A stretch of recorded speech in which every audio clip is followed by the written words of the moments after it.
पीपल की छाँव में ठंडी हवाओं में बैठी है अम्बे मैया ऊंची गुफाओं में।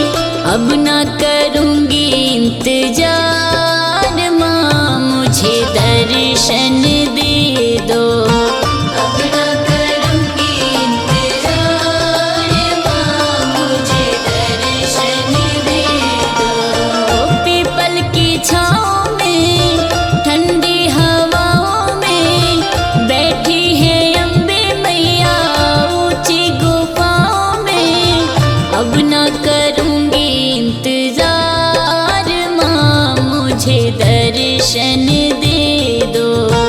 अब ना करूँगी इंतजार माँ मुझे दर्शन दे दो।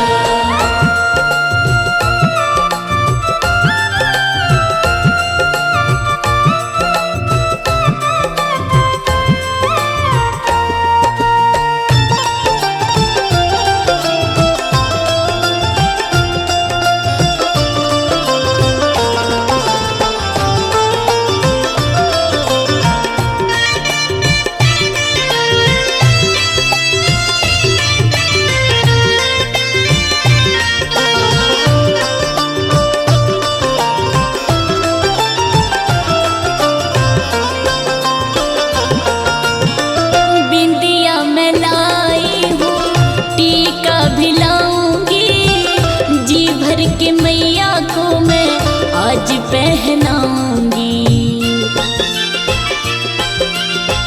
बिंदिया मैं लाई हूँ टीका भी लाऊंगी जी भर के मैया को मैं आज पहनाऊंगी। जी भर के मैया को मैं आज पहनाऊंगी। बेला चमेली लाई अड़हुल भी लाऊंगी फूलों की माला तेरी खातिर बनाऊंगी।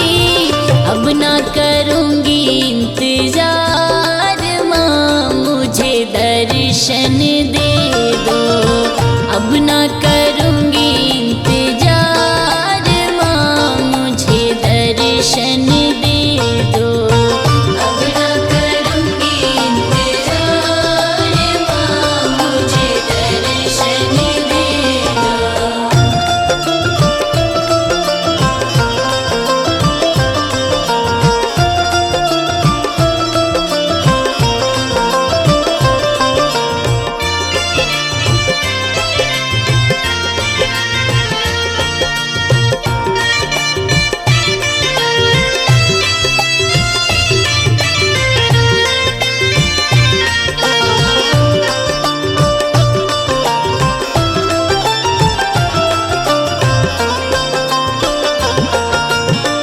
पायल मैं लाई हूँ बिछिया भी लाऊंगी जी भर के मैया को मैं अपने पहनाऊंगी। पायल मैं लाई हूँ टीका भी लाऊंगी जी भर के मैया को मैं अपने पहनाऊंगी। जी भर के मैया को मैं अपने पहनाऊंगी। चरणों में मैया के मैं हाजिरी लगाऊंगी। रात भर भजन मैया के झूम झूम गाऊंगी। अब ना करूँगी इंतजार माँ मुझे दर्शन दे दो। अब ना करूँगी इंतजार माँ मुझे दर्शन दे दो। अब ना करूँगी इंतजार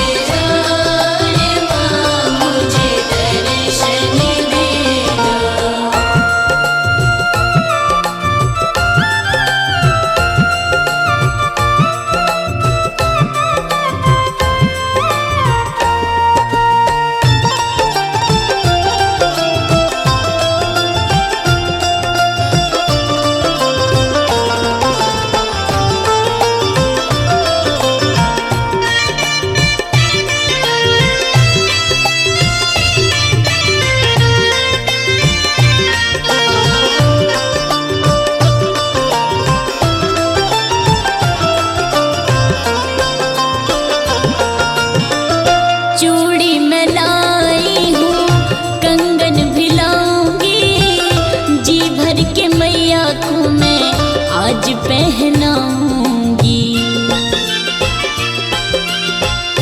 चूड़ी में लाई हूँ, कंगन भी लाऊंगी, जी भर के मैया को मैं आज पहनाऊंगी।